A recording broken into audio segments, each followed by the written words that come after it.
Good morning. Today I'm interviewing Elyse Meads, and our topic is body image from a Christian worldview. I've had the opportunity to get to know Elyse over the last year.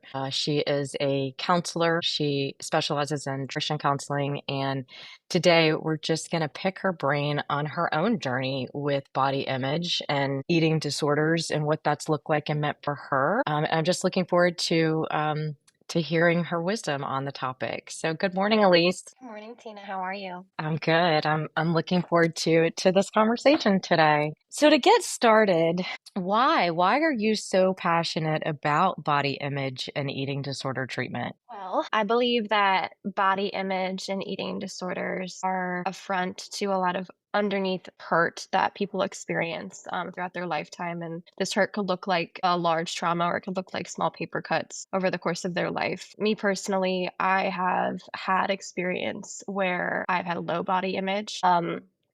A little bit about my testimony. When I was very young, I grew up around people around me that were constantly consumed by body image, weight. Our culture is very focused on diet. I mean, I think a lot of people know that diet culture is very large in the United States of America. And so having that as my surroundings and environment growing up, I don't think was the healthiest, and constantly being hyper focused on a number on a scale versus overall well being. I think around the age of 13, I started to develop severe body image dysmorphia. About that time, I started thinking I could manipulate my own body. And from that point on, I developed very disordered eating habits. Actually, I ended up lying to my parents saying that I thought I had a severe gluten intolerance, which I ended up developing over time. But that did kind of jumpstart that journey of how I can manipulate my diet, manipulate my exercise to be a smaller version of myself. And then over the course of high school, the disordered eating became more and more severe, and then it got to a point in my senior year of high school where I developed severe anorexia, and it was progressive over probably the course of those 4 years, but it wasn't obvious. My body naturally adapted to the lower intake that I was consuming. So weight loss was very gradual. It didn't scare anyone. It wasn't shocking. It didn't alert my mom even to take me to go see someone. But I think God, in a way, was showing me that I needed to seek help, and I needed, eventually in high school, I was brought into a residential treatment program where I was fully immersed into eating disorder recovery. And so I have been in recovery for about 8 years now. I have to think about 2017. And it's been a process. It's been a long journey, but it's been extremely rewarding. And I think that if Jesus wasn't in the center of the journey, it would have been a lot harder. But all this to say, this journey has shown me my purpose in life, and that is to be a counselor, and specifically a counselor that can specialize eventually in eating disorder treatment, because eating disorder treatment is extremely complicated. And while it focuses on the mental, there's so much physical that you have to take into account. And it's kind of a brief synopsis of how I got to where I am now and how I'm so passionate about this topic, because I see it affect my friends. I've seen its ugly head pop up time and time again over the course of my journey. And it's also revealed to me so much other hurt underneath the aspect of I don't like the way I look in the mirror. And I forgot to mention too, but I grew up dancing competitively. And so I think that environment as well jump started the overall dislike of who I am. But now, having a lens of Christianity and Jesus, I'm able to see that God created me in this way. And I now can immerse myself in the way that God sees me versus how maybe I see myself through the lens of my flesh. Well said. So, as a therapist, eating disorders are a little daunting because they can be deadly. Different than many other things that we treat. We have to be very careful with eating disorders. So, for anybody, because you and I both know we live in America, and women are constantly being criticized and judged for appearance, and we're not going to escape that. To anybody that may be listening that's struggling with body image and even an eating disorder, how do you know when it has reached the point of disorder, of danger? How do you know? That's a good question. From my personal experience, I think it took me having appointments with doctors where I had visual proof of it being really unhealthy for me. Because I remember before getting into residential treatment and my eyes in a way were opened because when you look in the mirror, like you're kind of blind to what is really happening.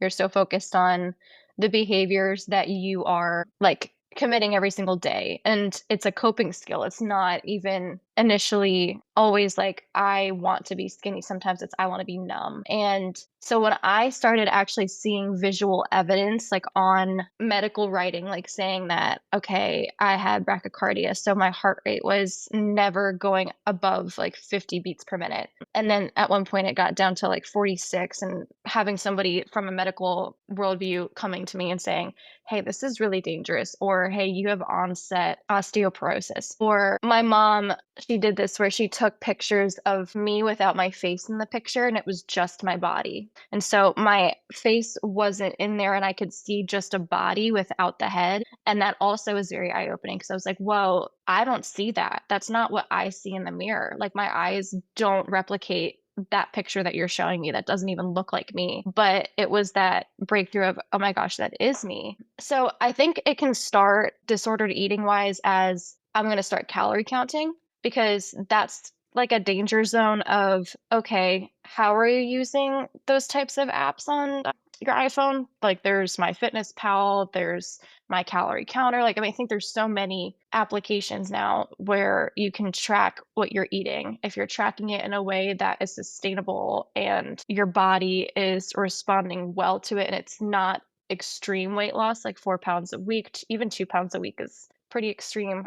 It's all a danger zone. Like it's very gray. Like I think it can start as I don't like the way I look. It could even start with I want to get to a size 2 on my wedding day. So I'm going to try and lose like 40 pounds in I don't know, like 2 months. So I think it's the drastic, extremist, black and white thinking and the initial approach that can then lead you to this is working. People are complimenting me for what I'm doing. So now I'm going to keep doing it because clearly I'm getting that recognition and that external reassurance that I've been wanting for so long. Yeah. Well, and I've heard other women say that is, you get reinforcement, right? You Hmm. look great. You've lost so Hmm. much weight. I mean, these are the things you're hearing. Yeah. So, how does that impact the situation? It makes it a lot worse because now you are thinking to yourself, well, did I not look good before? Was I not Mm. enough before? Me in a smaller body, does that mean that I'm a better person? So then you're attaching identity to having a smaller body versus the acceptance of your larger body. And also, okay, if you are deemed overweight, if you know that your natural body weight isn't what it's supposed to be, that's where it gets kind of confusing because while this is complex, like, it's so nuanced because there's areas where it's appropriate to lose weight. Like, let's say you have early onset type 2 diabetes, and it's because you're overweight because of the opposite, like another type of eating disorder, like binge eating disorder.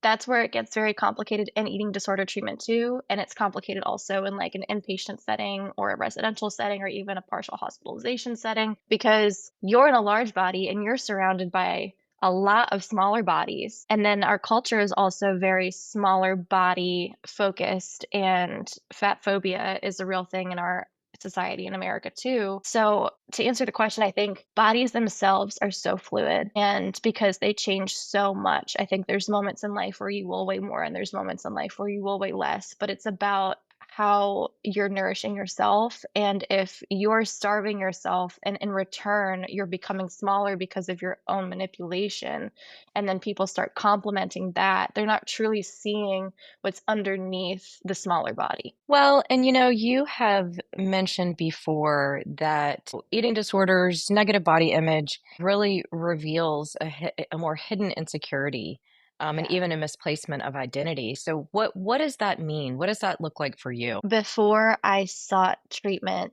because I did seek treatment on my own, and that's honestly not the case all the time because people sometimes don't realize it, but other people see it around them and then they kind of force it into treatment. I kind of look at it similarly to substance use addictions. Like if the person doesn't really want to get better, they're not going to fully immerse themselves into the recovery process and want to make that permanent change. So identifying with your body, I think that means seeing your body as your worth and not seeing other aspects of your complete self as part of that worth, because I think it's easy for us to look in the mirror and automatically create a judgment. I mean, when you first meet someone, you have a first impression, and typically what you look at first is the external of, oh, that person has blonde hair, that person has blue eyes, they were wearing a white t shirt that day. Our brain looks at that external before we actually get a chance to see that inner part of them. But it's also a mindset shift of like, okay, I'm going to look at that person and I'm going to see their bright smile because it's warm and friendly, and their eyes had so much soul in them and were kind, and it's a different way to reframe your thoughts surrounding that person of, I'm not going to look at them and think like they have back rolls, so clearly they're not as good as me, because at that point then I'm seeing for myself, my identity is seeking how they look at themselves and how maybe I look at myself, because I'm solely focused on that. When we identify with Christ, that's our focus. And that is where our eyes are. And so seeing our body, it's like a vessel. It's not even part of ourselves that we get to take into heaven, because we don't have the same body. This is our earthly body. And it's also our flesh. And our flesh is flawed, and we live in a fallen world. And due to both of those extraneous factors that we cannot control, there are going to be times where we don't like our external, and we don't think that our external is beautiful because we're looking at it through man's eyes, but we're not seeing it in the same lens as God sees us. And so having that framework creates a better identity to place ourselves in versus placing ourselves in almost like materialistic things, like things that when we get to heaven do not matter, because it won't say on our gravestone that Elise had cellulite on the back of her thighs and had tummy rolls and whatever flaw or insecurity that you want to place onto women or onto my body in general. So I think that answers your question, but identity itself is a very interesting topic, because when we realize that we have identity in things that we actually have no control over in a negative way, then it kind of warps our entire reality of how we see ourselves. And I think that's why body dysmorphia exists, because we're looking to be perfect when we never can be. Right. Well, and this is a massive problem, right, with social media and Instagram and young girls constantly comparing their bodies, more so in your generation than mine. These kids are growing up in 11, 12, 13, already exposed to other women and social media. And what would you say about that, Elise, in terms of a younger person struggling with body image and the use of social media? I would say, see how much social media you're intaking every day. What's your screen time? Because if your screen time is above, let's say, 6 hours, even 4 to 5 hours is a lot. Notice that, and notice how that is playing a role into how you view yourself. There's been so many recent, like while the body positivity movement is swiping the country, and it's great, I've noticed a lot of videos on Instagram, at least targeted towards my age range, which is like 20 to 30s. But I think this also would show for 10 to 20-year-olds, like in their teens. Um, Get ready with me videos or come with me throughout my day videos. And it's very unrealistic. It's like I wake up at 5 a.m. and I go to the gym and I do Pilates for an hour and a half. And then I come home and I take a hot shower and then I do my 10-step skincare routine. And then I go out and do whatever else, and it puts a lot of pressure. It's that pressure on other women to be like that because of the it girl movement or the that girl movement. Um, or an everything shower, like it's that extra mentality of I have to be 120% because my 80% is not enough. And it's other messages in society of telling you that you're not enough. Like if you look at makeup, if you look at gym commercials, even like athleisure commercials, it's this idea of, well, your wrinkles make you ugly. You don't look pretty without makeup. So here's all this makeup to cover up what you naturally have. Or here's things to help you from aging. when aging is such a beautiful process and God created us in this way that we are supposed to age, yet we fight the things that naturally happen for ourselves because of this overall message for young women, especially on social media, of no, you can't do that. So you need to wear those frownies on your forehead, or you need to get Botox, or you need to get a lip filler done because your lips aren't good enough. It's just everything is never going to be good enough, which is true. And that's why Christ has come and he's been the ultimate sacrifice for us so that we never have to strive to be good enough because he is good enough for us. But if that part of the message is missing and we're constantly focusing on, I'm not good enough, then I think it makes sense as to us thinking that we have this sense of control over certain things that will then make us good enough. So then I'm going to try to eat as healthy as I can and do the 75 hard challenge because that's all over social media. Instead of thinking to myself, well, if I naturally go out and I exercise in the way that I want to, whether that looks like a walk, a run, strength training, Pilates, whatever makes you feel good, dancing, Zumba, there's so many options out there now. You take it again in this extreme mindset versus seeing consistency over a long term. And I think that's also partially due to this generation now wanting instant results because social media gives you that immediate dopamine hit. And you're constantly going through video to video, 60 seconds, every single reel that you scroll through. You're getting that instant gratification that you're seeking. And then you can keep going versus it being long term results, long term gratification, and actually lasting effects that you would want, but because everyone's trying to take the fast approach, I mean, I could go into a long tangent on Ozempic, but that's kind of where we're at. And if you're growing up in that and seeing that in my generation and the generation before me, that's what you're bombarded with constantly. I think it makes sense as to why body image and body dysmorphia and eating disorders are at an all time high because Hmm. everybody is striving to achieve this stick thin look or even just a thinner look with abs. I remember when I was 13 years old, I was obsessed with having abs, and I don't naturally have abs showing on my body. But I remember doing ab workouts in my bedroom every single night because I was like, I need abs because in my head, I thought, well, if I have abs, people will think and look at me differently and in a better way than they already do. But a lot of that underneath was I had friends diss me time and time again for reasons that I didn't understand. But growing up and then developing like an anxious attachment that was preoccupied, I was constantly seeing all of that, thinking it's my fault. So, how can I make myself better? How can I make myself more likable? And then you see on social media, well, if I'm skinny, people automatically think I'm attractive. And so, if people think I'm attractive, then I'm gonna have more friends. I'm gonna be more liked. But in reality, you being loved isn't a result of you having a smaller body. And so much of the themes of what you're saying is what other people think, what other Mhm, people think about you, me, and striving to get approval and likes and love and friends mhm, based in body image. And, we have to be honest, some of that is true, right? Like some mhm. people do look at others and say, okay, you're not good enough to be my friend, or you're not Yeah, gonna. This is accurate. It's reality. It's the reality that we're yeah, living in. So I'm sure mhm, some people would say, okay, it's nice to hear that, Elise, that that's ideal, right? That I don't care what everyone thinks and that I get my identity from, a source that is more sustaining.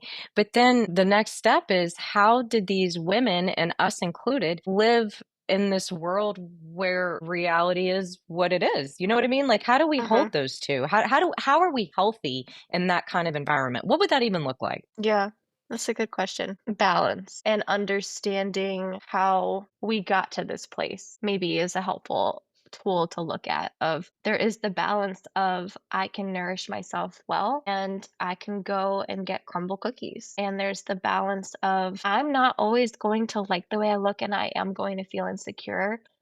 And that's because there is an enemy trying to deter me from my purpose that God has for me. And if he can take control over an area of my life where he knows I have a weak spot, that's what's going to be targeted. And so the days where I wake up and let's say it's my luteal phase because I'm a woman and I have a menstrual cycle. So let's say it's my luteal phase. I wake up, I feel bloated, and then immediately my brain starts to go to picking at the flaws that I see when I look in the mirror. Having the mindset of, okay, I have awareness that I am in a certain part of my cycle, and this is a phase, this is temporary, this is not permanent. So I'm detaching myself from the moment, and I'm honestly trying to look at myself from a third person point of view and see all of the facts of the situation, kind of like a CBT, like cognitive based behavioral therapy approach of, okay, here are the facts of the situation. Even DBT is included in here, but I'm in my luteal phase. I woke up. Maybe I had Mexican last night. Maybe I'm still bloated from the night before. Maybe I think there's so many different reasons why my body looks like this. And I've actually taken this approach with some clients that I have, and I've taken it with myself too, where I've seen it from a perspective of I feel large right now because I actually have larger feelings underneath this. And my body and my brain is trying to pinpoint it to something because it's hard to identify because emotions are hard to name sometimes. And so if I'm feeling overwhelmed because I have a test on Friday and I wake up one day and I'm bloated and I immediately start to target my body versus seeing it from the perspective of, well, actually, I'm stressed and overwhelmed because I'm nervous for this thing. So I've just named three different negative emotions that can feel large in the moment. So if those emotions feel large, maybe I'm feeling large because of that. And as a result of, let's say, my menstrual cycle phase and food I ate the day before, and maybe my digestion, now I'm looking at that bloat and I'm starting to negatively speak to myself when in reality, all those other things were happening. Mm. When we better understand all of that going on, it's a lot easier to realize that, oh, my body changed. But guess what? I might wake up tomorrow and our generation, like my generation, I think the generation before me, I don't know if this is a common thing, but people call it like morning skinny, where you wake up and you feel really small. But then at the end of the day, you may be bloated because you've had meals. So the next day I might wake up and I'm quote unquote morning skinny. And I'm like, oh, well, that really wasn't that big of a deal. And it's like, well, of course it wasn't because it was my body. My body isn't that big of a deal.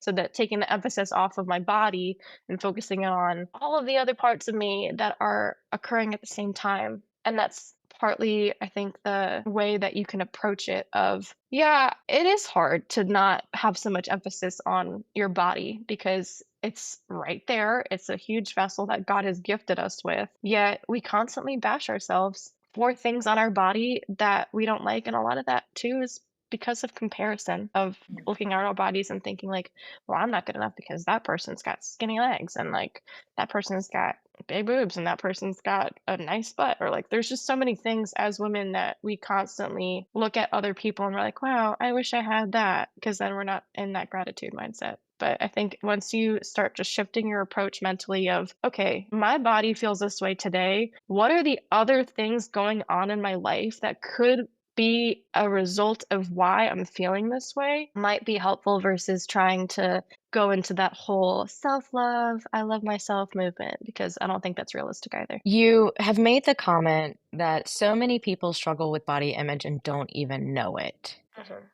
What are you talking about? People will make comments throughout their day, potentially, that they don't see themselves as body image issues, but over the course of their life, all of those little comments will add up into becoming overall body dysmorphia. So if you're looking at yourself in the mirror and the first thing that you're seeing is what you don't like, or if you are constantly on social media comparing your body to other girls' bodies and your feed is filled with, here's how I lost 30 pounds in 30 days, or like an obsession of food and calorie counting and kind of like the symptoms that are precursor in that preventative stage before an eating disorder is fully developed, where you're noticing a hyperfixation on body, weight, and self worth.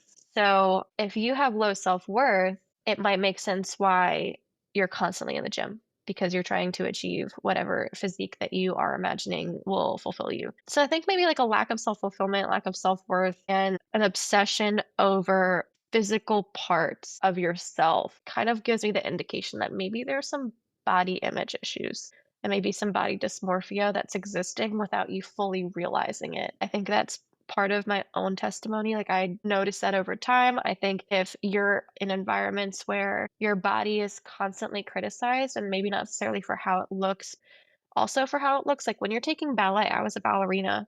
You're always getting teachers coming up on you, touching your body, fixing you in positions to make you more technically accurate. And that does have an effect over time. Seeing your costume and standing next to somebody on stage, and let's say you are a size 6 and that person's a size 2, you're going to notice a difference in both of those bodies because they are right next to each other. And so those messages over time can influence body image of, well, they look better in that costume than I do. Well, why do they look better in that costume? Maybe it's because I have belly rolls and maybe they don't. Like always having that in you underneath subconsciously could then develop into body image issues too. But it's not on the surface. It's the preoccupation with weight and numbers and physical aspects of yourself that have a lot, not to use a pun, but weight mentally for you. So I don't know that I have met many women that like everything about themselves, right? I mean, Mhm. I think most women would say, "Oh, I don't like my hair, I don't like my nose, I don't like my legs." I mean, there's something because of this environment that we're living in that we are very critical of ourselves. And I Mhm. say that to people that come in the office that are struggling with this, like, I don't care where you are on the spectrum of whatever you want to say, skinny to not so skinny. There's different preferences for different people. Not everybody thinks skinny is beautiful. There are many Yeah. people that don't think skinny is beautiful.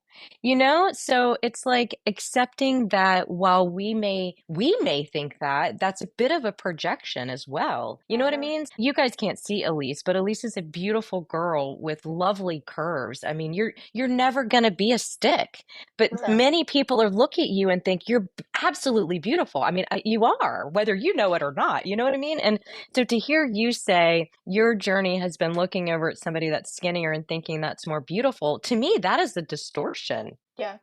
How do you Yeah. receive that having walked through this journey? How does that feel to even hear someone say that to you? It feels accurate. It feels very on par to, I think, where I am now and seeing it from the other side. Like in the moment, it's kind of like, what do you mean that's a distortion? Like that's how I view beautiful as being skinny, but that's not, again, how you just said. Other people view beautiful, and that projection is so accurate because I was thinking while you were saying this about like dating apps and how that is really where you start. You look at that person's physical features and deem them as either attractive or unattractive to you. And then you go from there. You're not even seeing the person for their internal. You can't because they're on your phone. So you either swipe left or you swipe right. And that's part of the looking at somebody based on how you perceive beauty. And you are very right that I will like me never being stick thin in high school, I think that would have crushed me because that was the goal. Like that mentally was the goal for me of I want to be stick thin. But even when I was my lowest weight and I was like maybe 100 pounds, I wasn't stick thin. Like Right. I still had curves on me. And that also is eye opening for me too, because I was like, wow, I really did all of this over the past 4 years to get to what this particular idea of beauty is. And now I have, in my eyes, technically got there, but I don't even feel beautiful because it Mm, still wasn't enough. And then realizing now, well, of course it wasn't enough because I'm searching for fulfillment in areas that will never fulfill me.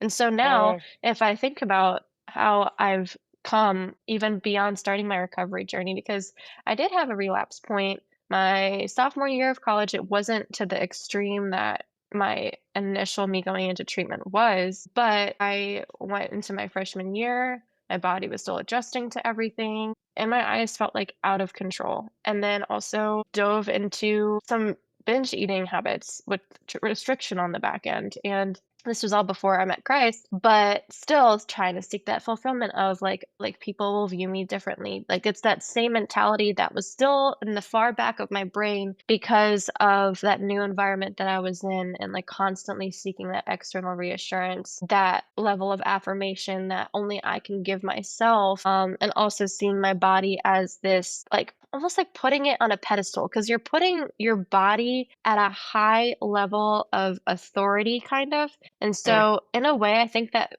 a lot of women, I know I've done this myself, have put my body up here because it was a place of like, I felt like my body sometimes had power over me versus me having power over myself to engage in those healthier behaviors. Like, Yeah. I think no, like, I can't even imagine ever going back to a restrictive diet because my body wouldn't let me. And that's a positive way that my body has helped me, but also now thinking to myself, like, wow, I really put my body at such a high level of authority over my overall well being because I was so focused on those things. And I think to the women that feel like, well, I'm never going to like my nose, or I'm never going to like my hair, or I'm never going to like my thighs. I mean, I don't love my thighs either, but I've accepted that they are what they are. And I've accepted Mm. that that's where most of my weight goes. And if I don't think it's pretty one day, that's okay because I know that my worth is not in how I look on the external.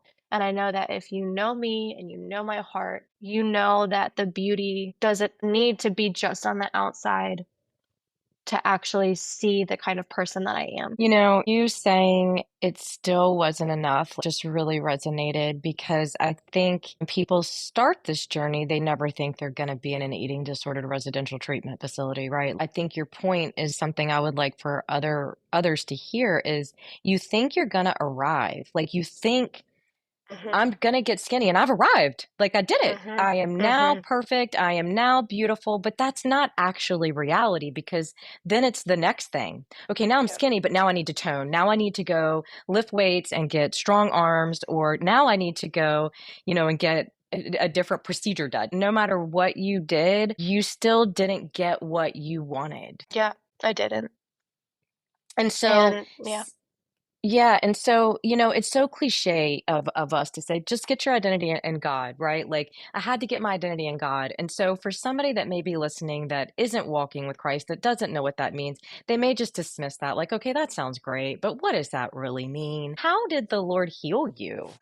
He healed my extreme mindset first. It wasn't a clear direction of, I need to go to God now. I think he healed me with the allowing space for imperfection, and he healed my perfectionism before he really healed my viewpoint on how I saw myself in the mirror and my body image. Because, kind of how I said before, that eating disorders are so complicated, it wasn't that I had an eating disorder and I was just hyperfixated on my body. It was really that I was trying to achieve perfection because I felt that if I was perfect, no one would ever be mad at me, no one would ever reject me, and no one would ever abandon me. And a lot of that was rooted, I think, in my childhood anxious attachment that I just naturally developed because there was inconsistency. My parents both worked. And it wasn't either one of their faults. But over time, due to all the little paper cuts, it became well, these friends don't want to be friends with me anymore. And I'm attaching it to my body, and I'm not really attaching it to the fact that there could have been so many other factors that led them to not want to be friends with me anymore.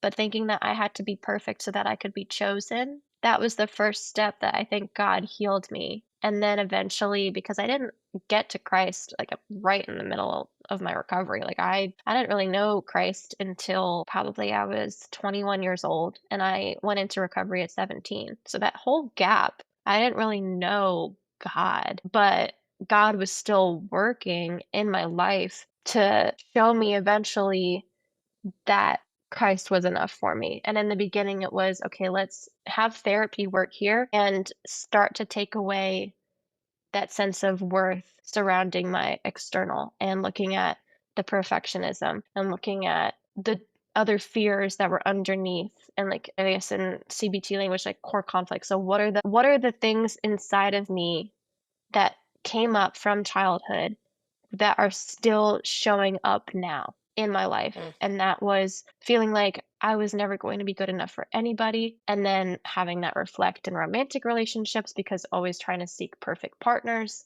So then nothing ever satisfied there. And it was all projection of this feeling of like, I am not enough and nothing else will ever be enough. But I think healing that first and then coming to God later and realizing like that of course makes sense because I had something that was already enough for me that I never knew. And it was God and it was Christ. And having Jesus be that for me has completely shifted my approach to my own recovery process, where now I can go to scripture, and I think there's a couple scriptures that I wanted to bring up. So, 1 Corinthians 6:19 through 20. Do you not know that your body is a temple of the Holy Spirit within you, whom you have from God? You are not your own, for you were bought with a price. So glorify God with your body, in your body.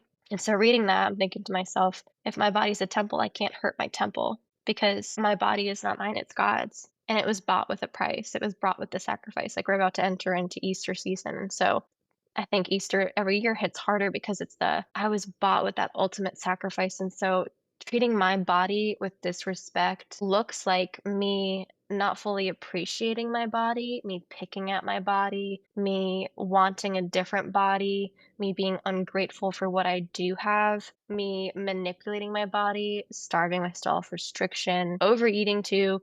All of these things are not treating my body as a temple. And then another one was, I praise you, for I am fearfully and wonderfully made. Wonderful are your works. My soul knows it well. And that's Psalm 139:14, which Mm. is a very, very popular verse of the Bible. Um, Psalm 100:3. Know that the Lord, He is God. It is He who made us, and we are His. We are His people and the sheep of His pasture. This 127. So God created man in His own image. In the image of God, He created him, male and female, He created them. Knowing this, like I'm created in His own image. He made me. We are His. In Psalm 139:13, for you formed my inward parts, you knitted me together in my mother's womb. God knew me before I knew me. So who am I to question God and the way that He made me if I don't even truly know myself, and maybe I won't even truly, truly know myself until the point where we die and then go to heaven. It just made me start to really think and like put a lot of things into question of I'm exerting judgment onto myself right now when I'm not even God. So who am I to put judgment onto myself when like He is the ultimate judgment? So then I felt a little bit hypocritical. So I feel like it was a combination of grace and love and conviction, you Mhm. know? Mhm. And making sure we're not putting our body in the place of an idol Yeah. that's replacing God and his plan and his purpose. Thanks for sharing that. Like so many other disorders, in my opinion, once you meet your creator and you have an accurate view of your purpose here on this earth and who you really are, we could go on about what that heals anxieties, depressions, obsessive thinking. We're so fallen in our bodies and our minds that so much of, I think, what we're seeing as clinicians is the result of what you're saying is an Mhm. inaccurate understanding of who we are as people. I think what I'm taking away many things from this conversation, but one of which is eating disorders are very complex. They're not necessarily about self image or body image. It's part of it, but there are also other variables that are coming to play. And I think that's a part of peeling the onion back, and is what you've shared today is there are risk factors that you had that put you a little bit more maybe vulnerable to this. And so Mhm. being aware of those risk factors for people would be different for everybody. But as we're wrapping this up, what would you want to say to any woman that may be listening that's struggling, that hasn't really begun her journey of healing? What would you say? I think I would first start by saying that it's okay that you don't love the way that you look, because that is a very common feeling among a lot of women, and you're not alone in feeling this way. And I would then go into say that even if you don't like how you look right now, and you think that you need to look a different way to achieve a certain goal that you have in mind, that's also okay. But I would then say, let's focus on accepting ourselves versus loving ourselves. And once you've gained that acceptance and you're living in that acceptance, love will naturally come. I think the self love movement kind of has it backwards where you have to love yourself first and then you accept yourself. I think that when you start to just accept what you cannot change and what is you right now in this day, it will then create a framework and a mentality of love towards those things because there's a natural acceptance of them. And so I think Mm. that would be what I would say to people that are struggling with this, and also know that there are people out there that can help you with this, and you're not alone in the process of trying to heal this part of you that might feel, I guess, in quotes, broken. And it's okay that you are broken because we have a wonderful God and we have Jesus who heals our brokenness and helps us embrace it. We have brokenness, you have brokenness, I have brokenness. My brokenness doesn't look like yours. And also that being a part of the journey too, lacking comparison of somebody else's journey, Mm. having it be just focused on you and the areas that you need to heal for yourself. And the minute that you start to focus on that and know that my hurts and my past will never look like someone else's, the individualized aspect and approach to that too allows for greater acceptance, because then we're not thinking to ourselves, well, I wish that I just had this, or I wish that I had that. Things that are so minute that we focus so much on because we're so caught up in the dwelling over what what someone else has. We're not actually looking at our true selves because we are seeing ourselves from that comparison lens. And so taking off that comparison lens and just diving into what makes me me, both good and bad, and allowing space for both. So, you mentioned a little bit earlier about this trend in social media of body positivity. Well, we've all heard toxic positivity, right? It's the people that are always happy and upbeat, but it's just fake and it's Mhm. not rooted in anything authentic.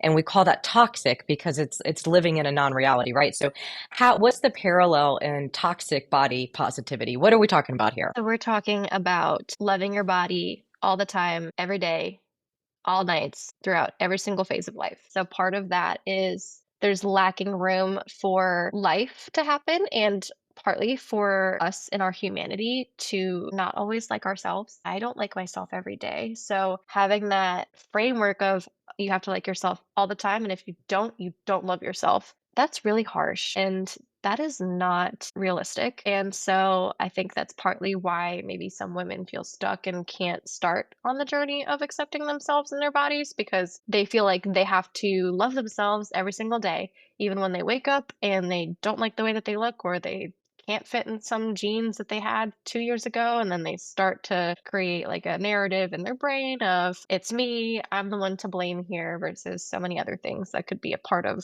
why your jeans don't fit, including the laundry. But because of the toxic body positivity movement, it stops women, I think, from naturally accepting themselves in all phases, and it doesn't leave room for them to not love themselves some days. And I think that's natural and should be included in the body positivity movement. I think that there are some influencers out there on Instagram that do a great job of that. However, because of the movement and because a lot of this world lives in extreme mindsets, it's that extreme of you have to love your body every day, all the time, even when your pants don't fit, even this, even that, because you're enough. And it's like, no, I'm not enough. And that's why God's here. And that's why God's got me. And that's why I have Jesus, because he can be enough for me, especially on those days where I don't feel like I'm enough. And then the second part to toxic body positivity is the part of it where this might be controversial, but women feeling like they can be overweight or obese, but it's accepted because of the body positivity movement of it's my body no matter what size. However, that also opens the door for binge eating disorder to be accepted, just like anorexia and bulimia have become more and more accepted in culture as we've gone through time. So now it's accepting binge eating behaviors, or it's accepting bodies that are manipulated in a way to be overweight and obese because of poor eating habits. And it creates a lot of confusion of, well, it's my body and I love my body and I am 100 pounds overweight or I'm 200 pounds overweight. If there are so many other reasons for that happening that are not due to diet, exercise, and nutrition, and it's health concerns, and that's completely out of your control, and you are proactive about figuring out what that is to become a healthier person overall, and your body is naturally larger in that way, that's where the body positivity is so important, because it gives room for people that don't understand maybe why that's going on. But because this is such a nuanced topic, It also gives people room to be, well, I'm overweight and I don't want to do anything about it, and I'm still going to remain in an unhealthy lifestyle. But because body positivity is the new thing, I can be body positive while being unhealthy. So I hope that makes sense. But that's kind of where I have a love hate relationship with body positivity because it can be taken into some extremes and then become toxic. Well, I think you made a really good point, and I think a very courageous point, because what we're talking about is extremes here, right? Mhm. Obesity is also disordered eating. And so I think we do have to that we stay in a balanced state of mind here, right? I love what you're saying. Like, it's okay to not like your body every day, every second of every day, and to have that be your goal is also unachievable. Thank you. Thank you for mentioning that and explaining a little bit more of that. So, again, thank you, Elyse, for your time today and just being vulnerable with us and sharing parts of your story. I appreciate it. Thank you so much, Tina. It was a great talk, and I hope it reaches a lot of women.